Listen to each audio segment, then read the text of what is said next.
That is a top tune, Mika. Talk About You, which leads us in nicely to our guest this morning, Tony Ruby, local estate agent. And if you don't know Tony personally, then just drive around town, you'll know what he looks like, and he's a very successful man. So we're just going to say to him, Tony, a very good morning to you.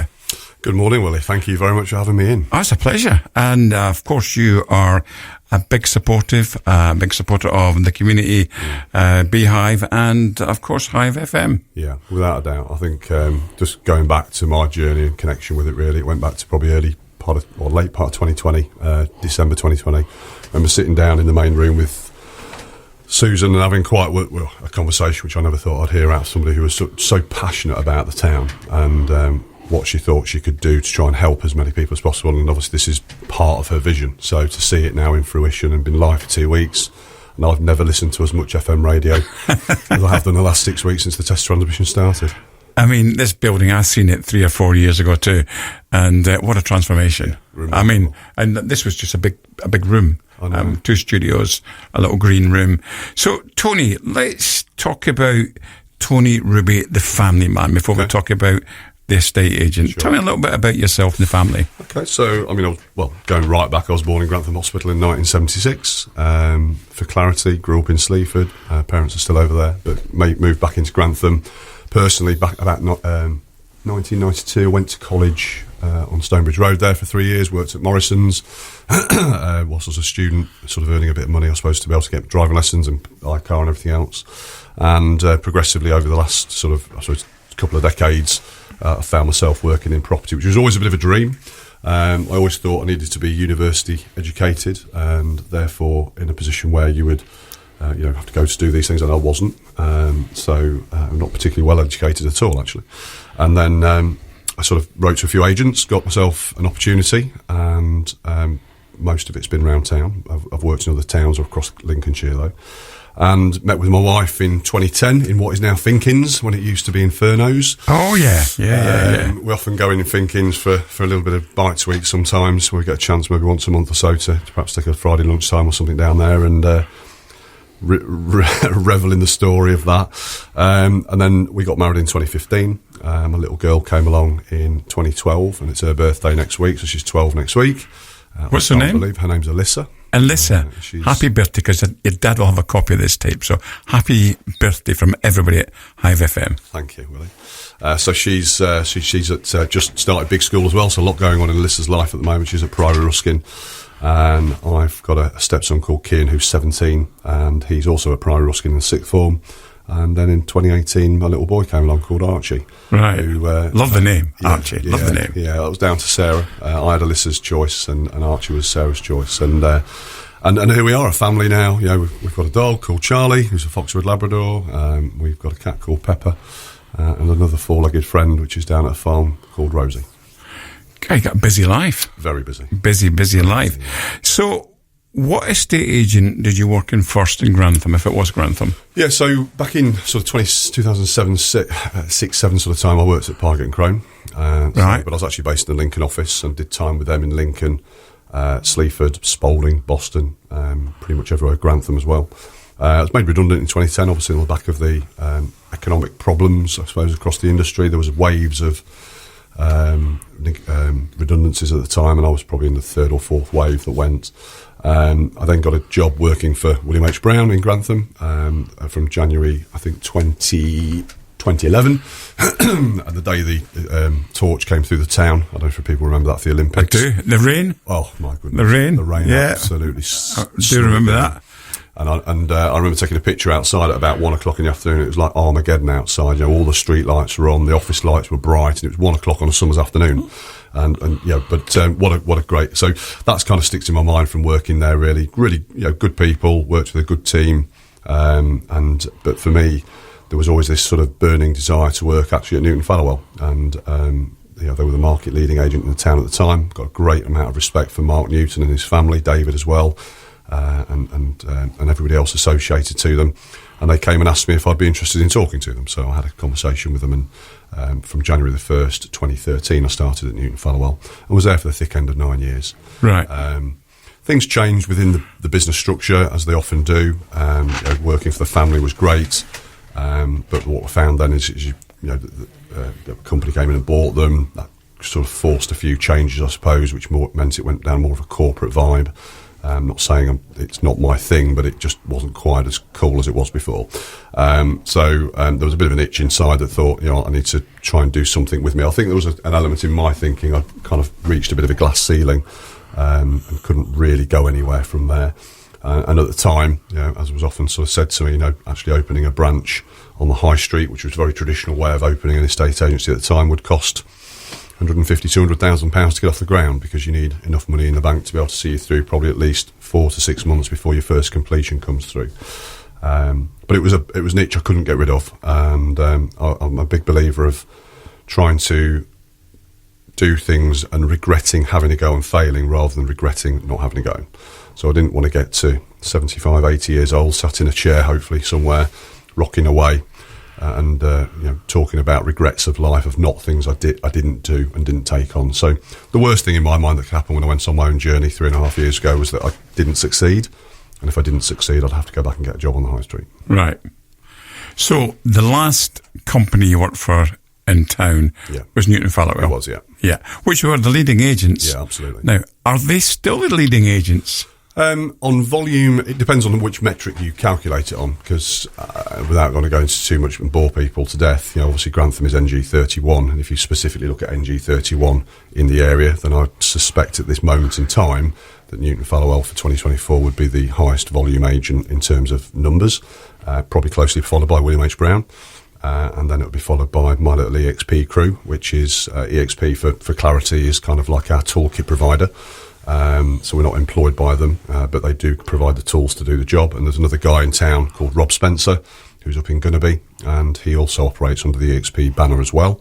But he runs his own business doing his own thing with his own clients, and we don't sort of mix that too. And I operate my own. So as a business in this industry, it's all about opportunities. If people are prepared to talk to you, you've got a chance. Of course, to make it work, you need people wanting to talk to you in the first place, then prepared to trust you to take their biggest tax-free asset in a lot of cases, to the market, and of course market it in an effective way, achieve the best possible price you can do, and get them on the way in their journey. Now, I've dealt with estate agents over the years. Everyone you've mentioned, I've bought or sold something through them, and there seems to be a lot of movement with staff in that business. Yeah. Is it quite a challenging job? A lot of pressure on to sell houses. I would say. I mean, the bottom line is, without completions happening, which typically is on a Friday, doesn't have to be, but can be. There's no revenue coming into the business unless they have a strong lettings book or something like that, which then will be sort of regular income, of course, which is usually 10% or so, maybe 12% taken from the income from the tenant's rent, which is then, of course, paid to the company to manage that asset. So generally speaking, this industry, it depends on success. What's interesting in the UK is that the average estate agent, and I'm not saying the average estate agent takes 100 houses to the market, but if they do take 100 houses to the market, they complete on 53. So they're only getting paid 53% of the time. 47% of the jobs they do, they don't get paid for. They walk out the door. There's only two ways properties leave my business, and that's either completion or they withdraw. Now, withdrawal can be for various reasons. It might be that there's been a circumstantial change. There's been a change in health, a change in wealth, a change in job, a change in where they're looking to go to. And if that's the case, then obviously those properties often come off the market and don't go to another agency. But equally, there's a thing called being sacked in this industry, where people will often be touted, who are on the market at the moment with another agency, by every other agency, telling them that they're open 9 days a week and 27 hours a day, and they've won this award off their mum and everything else, with the intention, of course, of trying to drag that business away from that agency to another agency. And I'll define that movement by the seller as sacking their previous agent. Thankfully, touching wood, in that period of 3.5 years we've been working now, we've not really gone through that. So that's quite rare in this industry. But I think a lot of it comes back to the communication, and the communication within the branch is really important, because you end up with staff that is quite high turnover in some cases, particularly in certain models of this industry. And the problem with that is the client's experience is the one that suffers. It's not necessarily the branch that suffers. It's not their performance necessarily that suffers. It's the client's experience of that industry. And I think generally the perception of estate agents in this country, is not good. It's probably just slightly ahead of the parking attendant and the taxman.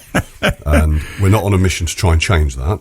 But I do think that for me, when I set up on my own, the biggest thing for me to be able to achieve was make sure the communication lines were open, clear, transparent. And if we were promising something, we were delivering. There's no point in promising something you think that's out of reach, because all you do is disappoint people. Well, to my reckoning, there's around 16 estate agents around Grantham. Yeah, probably. Operating around Grantham. Now, as I mentioned earlier, I've used virtually all of them in town. Mm-hmm. Some have been, some have gone, some are still around. But you stand out. I'm going to say this. Honestly, you stand out for two reasons. I love your placards, your sailboards. I love them. I love the fact you see you on there. Mm-hmm. So, it's like anything you buy. You're going to buy a house, you want to be inside and look at it. You want to you talk to someone on the phone, you don't know what they look like. But you see you. And I love your videos. Thank you. How many takes to get it right?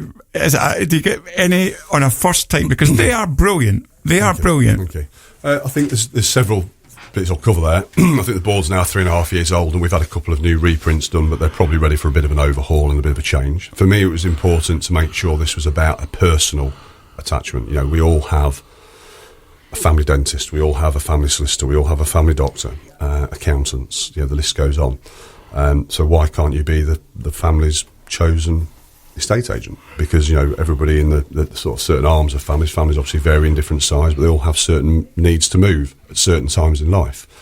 And being a family man, for me, it was also important to help perhaps younger families out of their initial starter home and into their more permanent home for the next 15, 20 years as the kids get older and go to school before they depart the nest. And equally do the same for those who have been in that home for 20 years. So making it personal, I think, is really important. I think people, this industry, I don't think is about property, ironically. I think it's about people. It's the people who work in the product just happens to be property. And the second point you made, obviously, about the videos. I think the videos they've been something I've been playing with probably for 8-9 years. The first one I did was terrible, but you should never judge your first effort at that sort of thing as against somebody's chapter 1000. So the first one was windy. There was no microphone, so you ended up with a lot of wind noise. I was chasing the cell around the house, literally. I said to him, look, I'm going to try something. I don't know if it'll work, but let me have a go, see what it does. And it quickly became evident to me that actually there was an awful lot of people who were interested to see. It scratches the itch for people who are just curious. They don't have to go on a viewing. They don't have to waste the seller's time. They don't have to take anybody else's time or waste their own time. It kind of delivers that hit of satisfaction straight away, a little bit like when you order something to watch on Amazon Prime or Netflix. It's an instant hit. And secondly, it created a way to get a property in front of a bigger audience. So, people automatically associate Rightmove and Zoopla as people's property search starting points and on the market now. But, really, social media at the time was an untapped avenue. Yeah. So we would use the video across the property platforms, but also on the social media platforms as well, because you just don't know where somebody who's looking to move starts their journey. And it put more eyes on. And what also became evident as we went through COVID, a period of time when you couldn't travel. You could start to buy houses again from around May 2020, midway through the month. They eased our lockdown restrictions. We still had to go out and wear masks and gloves and everything else, but you could only travel to a viewing if you were sold subject to contract or in a position to be able to proceed without selling. And therefore, a video to me made complete sense of a walkthrough tour, because people could then judge whether it was really worth their time, effort, health to go and have a look at that. And but it also got a lot of really positive feedback. So because of the positive feedback, I thought this is something we need to maintain, regardless of what's going on with COVID at the time. And we've maintained that. And dare I say, from a branding perspective, it's also given us something a little bit unique against most other agencies. People, I think, look at them and go, I quite like the look of that. So actually, it works well for buyers, it works well for sellers, and it works really well for us as an agency. I agree. I think it's a win-win-win, because the last house that we sold, we live in Barkston, and of course, you're going to present your house at its best. Yeah. You get it all cleaned up and polished up and it looks great, and then people come in and think, it's not for me. But by seeing it on video, you've got an inclination what it looks like. You still want to see it in real life. But look, we're going to take a bit of a break, Tom. We've got quite a few questions to ask. We might just have to overrun it, Paul Martin's programme, but hey-ho, that doesn't matter. Bringing Grantham together. Your number one local station. My goodness, I can't remember when I last played that. Nelson Mandela special, AKA. It's 11:47 and we have Tony Ruby in the building, and it's a pleasure. Very interesting guy. And I have lots and lots of questions to ask him. And I suspect we're going to run out of time. However, you're going to come back, I think we're going to try and do this every couple of months. We'll talk about the house market, how it's moving. Now, The Tartan Tonic, sponsored by Faro Friends. For home help, support and befriending to keep you independent. Visit 97.2 Grantham's Hive FM. The sound of the town. right, we're back in. We're going juggling the music around here to squeeze as many questions in as we can. But I had to play my sponsor too. Thank you to our sponsor this morning and every day. So, Tony, getting back to you, I think you've given us a good reason why we should use you. I love the video. I love your placards, your sailboards. You've got a team. You've got Sarah. Yeah, Sarah, my wife. Fantastic PA called Nadine. And as we've just been talking about off air there, Ross, who's my assistant and, dare I say, project. He's my next generation agent project that I want to develop into an agent just like me, but probably 25, 30 years younger than me. So I think we've got every good reason why we should use Tony Ruby estate agents. Tell me something. What should people do in preparation for you to come round, get their house in the market and achieve the best possible value? I think, like anything, there's several ways you can address this. I don't think you need to do a huge amount in the first instance at the point of perhaps asking us to come and give you an assessment. And I would say that's exactly what it is, an assessment of what we think the house is all about, what we think we could realistically get for you based upon proper, suitable, comparable evidence, which will have taken a period of time out to research and put together so we can show it to you when we come to see you. I think if we then come and we have a look, we'll have an open, honest conversation about what we think could be tweaked, what could be improved, what could be stored away in readiness for getting ready for photographs, for example, and video tours and everything else. Because when it comes to video tours and photographs, they really do act as your shop window, so we need it to look as great as possible. And sometimes it can be simple jobs. People often sort of have a UPVC window that they become very comfortable with, that it's blown the unit. And what people often worry about as a buyer is that it means all new windows, 5, 6, 7,000, 8,000 pounds for new windows throughout. And the reality is it's probably not. It's probably a couple of sealed units that need replacing at more like hundreds of pounds rather than thousands of pounds. And getting those little things ready and right, I think, is a big step forward, particularly for the first viewing. Probably isn't too important on that video and the photographs, because they probably won't pick up on that sort of thing. But certainly when it comes down to viewing and everything else, I'd also say, say decluttering, depersonalisation, whichever way you want to put that. Obviously, we live in our homes, we get comfortable in our homes, we fill our homes with the things we love. So I would say that when it comes to decision making, if you're saying, right, I'm going on the market, I want to sell my home and move on to the next part of my life's journey, the best thing we can do is probably start looking at each room and saying, okay, well, we can probably do without that. We probably don't need that anymore. Start boxing some stuff up, put it in somewhere safe like the garage or a spare room. And that's the first step, really, of packing for moving. Little question for you. Do you do your own photographs or do you get a professional in? And the next question, do you or would you consider airbrushing properties, rooms? Interesting points. First question, I'm a firm believer in putting the best player into the best positions. So I would only use a professional photographer personally. As I say, I come back to, I've taken hundreds of thousands of property photographs over the course of my career, but I'm not a professional photographer. I also don't have the tens of thousands of pounds worth of equipment. So a professional photographer, yes, is an expense to me in the first instance, but what we get is consistency. We get the properties looking their absolute best. And where necessary, for example, if he goes and takes a property of a photograph and there's a car on the driveway which shouldn't be there, we can probably use the wonders of Photoshop and everything else to get it removed, but he does all that for me. When it comes back to, sorry, what was the question? Do you use an airbrush? Would you airbrush a property? We don't because we've got to be careful. We don't. There's a new buzz around. Present the property in the marketplace. Buyers would not be happy if you showed them a dream kitchen and they turned up and it wasn't a dream kitchen. It's a waste of time for a lot of people. So what we have done is we've sold some new builds at Long Beddington, very, very nice. And when they were still just shells without any stud walls in upstairs and everything else, the photographer went in, took pictures of the spaces, and was able to create illustrations, basically, of what the room could look like by adding in walls, adding in the bath, adding in the toilet, and basically dressing a property. But I would call that virtual staging.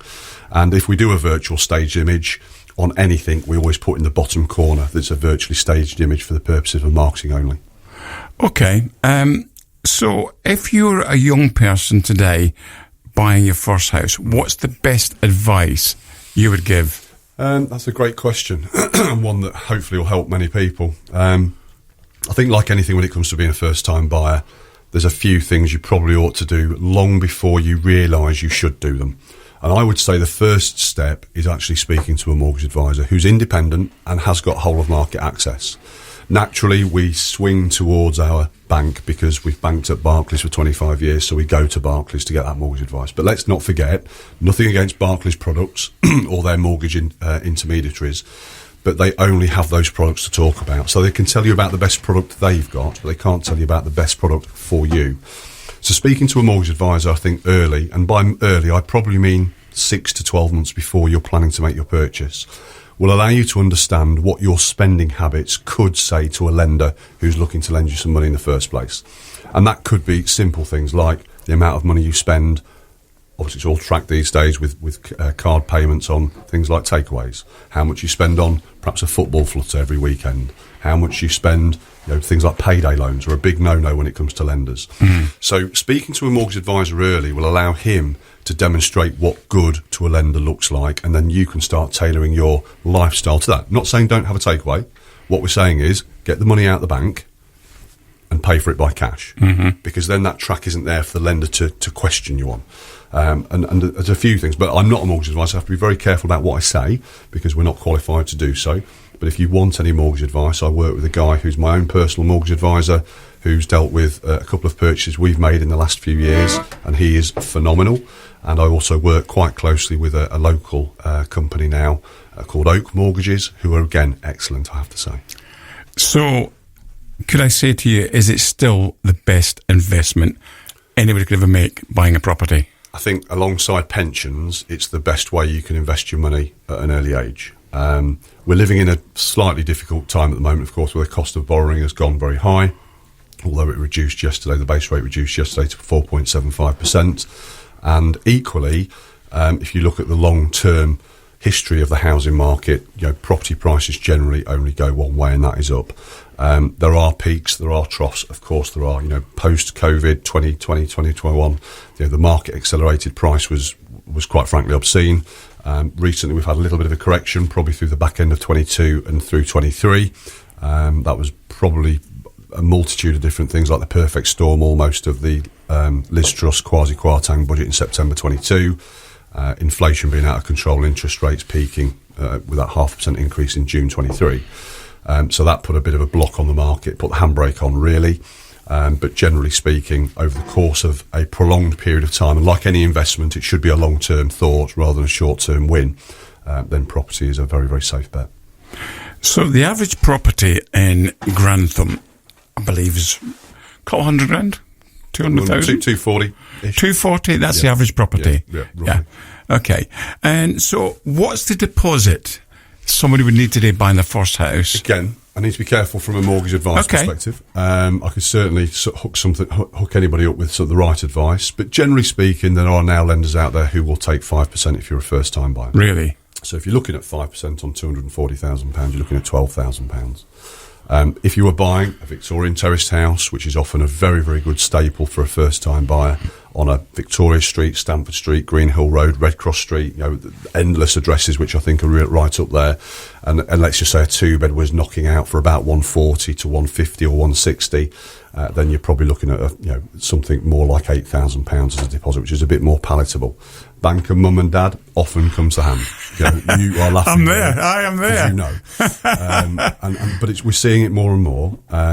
Such as the challenge, I suppose, if you're a renting tenant as well and you're paying the very high levels of rent at the moment, which is another conversation altogether, and then trying to save money for a deposit, it's very, very challenging. So next question is it a place it's probably more cheaper to buy in Grantham and somewhere a bit more expensive? Yeah, I mean, Grantham's a massive beacon for families. You only have to look at the fantastic schooling with King's, KG, Priory Ruskin, which is outstanding rated Ofsted, and you look at the primary school selections we've got here, and then you look at the A1, you look at the East Coast Main Line.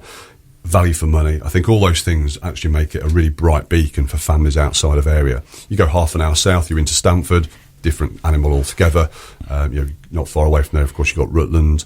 But we have the same sort of little nuances around Grantham as well. Long Bennington often makes about 10% more than the equivalent house would do in Grantham. Bottisford definitely makes about 10 to 15% more than the equivalent house does in Grantham. Yet we're talking about 6 or 7 miles. And from a perspective of history, for a long time, Sleaford was always the cheaper cousin. Newark was always a little bit cheaper, but not as cheap as Sleaford. But even those places now have accelerated their growth, and there's not much in it now, to be quite honest. Price is all about demand. If there's demand in a product or a property, the price will find its way. Properties in London sell for 750, a million, 1.25, 1.5, because that's the demand on them properties. If you were looking for better value for money, then often it's considered to look up into the northeast or northwest.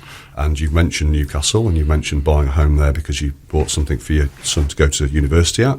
But they are inherently lower value. I have an EXP colleague who, out of 90,000 agents in the world, is the number one for volume. And he's in a place called, is it Workington? Workington, yeah. Right near sort of Sellafield up on that northwest coast. And he tells me his average asking price there is about £150,000. So really? It's a different animal altogether in that sort of area. Well, that comes back to demand. The demand in that market isn't as strong as it is in other areas. Well, listen, we're going to have to wrap up soon. It's gone so quick. Can't believe how quick it's gone. No. I've got so many more questions to ask. I'd like you to come back perhaps early February. Yeah, that sounds Now, good. I understand Catherine's having you in at some point, along with me, for whatever reason. Okay. She wants me to talk about Hogmanay. I can never remember Hogmanay. Not the next day anyway. Just one final little question. Yeah. What's the most positive thing about Grantham? It's the people. It's all about the people. The people are, from my experience, of course, in every town, there's always naysayers. There's always people who are nearly negatives and everything else. But generally speaking, again, being now part of the Beehive, around the Beehive, not part of it, around the Beehive for the last 4 years, seen nothing but wonderful, amazing things happening. I think a lot of that sparked during COVID. I can think of a number of names of people who are going out day in, day out and delivering food parcels to people, to those who are in a position or being risk vulnerable people. But I think it goes back further than that. The independent businesses of this town, I think, are an incredible breed of human. They are giving. They're understanding of the fact that they're earning in the area, so they should be giving back in the area. And again, that's a massive thing for me as well. So being part of Hive FM, sponsoring the car sticker thing with the £97.20 every 3 weeks. Again, it's trying to give something back. We're involved with the King's School Toy Bank Appeal, and we're doing a collection service this year where we're going out, I think, over 8 different evenings to collect toys from people who have got gifts to donate. So for me, getting involved in the local activities in the area is just a huge thing. The Rotary Swim-a-thon's another thing we do. We're involved in the Christmas Tree Festival at St Wolfram's Church, which is at the end of November. Just so many things, but the town offers an awful lot to a lot of people. It does, and I love this town. I'm not from Grantham. Claire's been in touch, and she says, Tony Ruby every time, and she loves your videos. Tony, looking forward to get you back here at some point. Thank you for all your support you've given to the station, and long may it continue. And you've got a great voice for radio, by the way. When I'm ready to retire, I think you're my natural successor.